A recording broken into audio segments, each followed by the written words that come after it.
Millions of Ukrainians are being forced to cut ties with life in their country.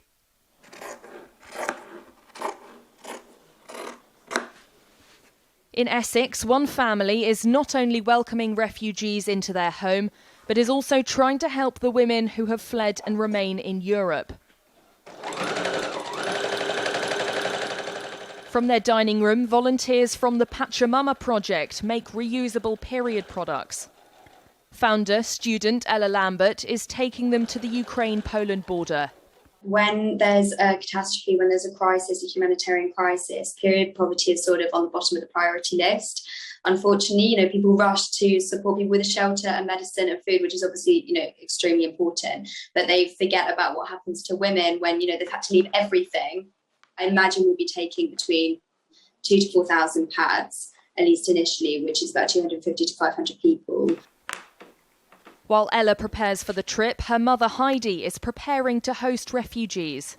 Well, you watch the news every day and it's absolutely devastating. And you think, well, if I was in that situation, I really hope someone would open their door to me and my family. You do coloured ones and I'll do Ukrainian. Yeah. No one should do this lightly, and you have to assume that the people coming to stay with you are going to have been through the most unimaginable things. They will have experienced trauma, and just be prepared for that.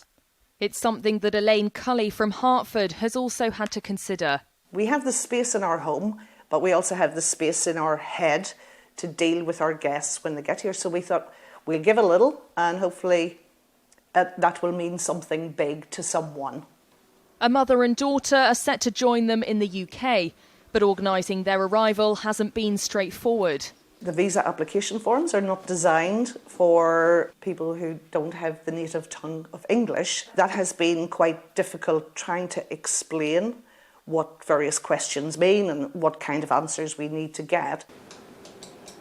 To be fair, everyone we have contacted have been really helpful, but not helpful because they don't have the information.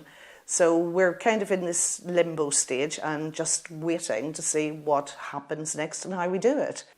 For hosts like Heidi and Elaine, still a waiting game, keeping a close eye on new family members as they travel from Europe to the UK.